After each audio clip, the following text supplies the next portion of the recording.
आखिर क्यों महाभारत को महापुराण नहीं कहते और क्यों कुरुक्षेत्र को महाभारत लड़ने के लिए चुना गया? कुरुक्षेत्र भूमि के 5 हैरान कर देने वाले रहस्य जो आपको यकीन नहीं होगा और ये सच है। तो चलिए अब करते हैं ज्ञान की बात। दोस्तों, महाभारत को महापुराण नहीं कहते, इसे पंचवेदन का दर्जा मिला हुआ है। भारत का इतिहास गम्य है। कुरुक्षेत्र युद्ध कौरव और पांडवों के मध्य कुरु साम्राज्य के सिंहासन के लिए कुरुक्षेत्र में युद्ध लड़ा गया था। जानते हैं कुरुक्षेत्र के 5 ऐसे रहस्य। कुरुक्षेत्र वैसे भारतीय हरियाणा का क्षेत्र है। एक दूत ने सुनाया कि कुरुक्षेत्र में बड़े भाई ने छोटे भाई की मेड़ टूटने पर बहते हुए बारिश के पानी को रोकने के लिए कहा, जिस पर छोटे भाई ने साफ इनकार कर दिया। जिस पर बड़ा भाई आग बबूला हो गया। उसने छोटे भाई को छुरे से घोंपकर मार डाला और उसके लाश को उसका पैर पकड़कर घसीटता हुआ उस मेड़ के पास ले गया जहाँ से पानी निकल रहा था और उसके लाश को पानी रोकने के लिए लगा दिया। इस कहानी को सुनकर श्री कृष्ण ने तय किया कि यदि भूमि चुननी है तो यही भूमि, जहाँ भाई भाई के युद्ध के लिए यह भूमि उपयुक्त है। जब श्री कृष्ण आश्वस्त हो गए कि इस भूमि के संस्कार यहाँ पर भाइयों पर एक दूसरे के प्रति प्रेम उत्पन्न नहीं होने देगा, तब उन्होंने युद्ध कुरुक्षेत्र में करवाने की घोषणा कर दी। दूसरी कहानी के अनुसार कहते हैं कि जब कुरुक्षेत्र में जुताई कर रहे थे तब इंद्र ने उनसे आकर इसका कारण पूछा। उन्होंने कहा, जो भी व्यक्ति इस स्थान पर मारा जाएगा वो यमलोक जाएगा, ऐसी उनकी इच्छा है। इंद्रदेव उनकी बात सुनकर हंसते हुए स्वर्ग चले गए।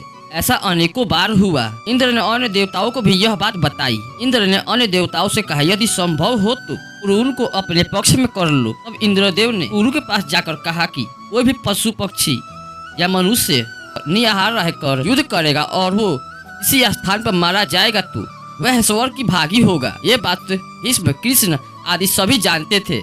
इसलिए महाभारत का युद्ध कुरुक्षेत्र में लड़ा गया। मात्र और पितृ भक्त श्रवण कुमार की कहानी तो आपने सुनी ही होगी। श्रवण कुमार जैसे पितृ भक्त खोजना मुश्किल है। वो अपने अंधे माता और पिता की सेवा पूरी लगन प्रेम भाव से करते थे। वो उन्हें किसी भी प्रकार का कष्ट होने नहीं देते थे। एक बार माता पिता ने तीर्थ यात्रा की इच्छा जाहिर की और वे उन्हें कांवड़ में बैठाकर तीर्थ यात्रा पर ले चल पड़े।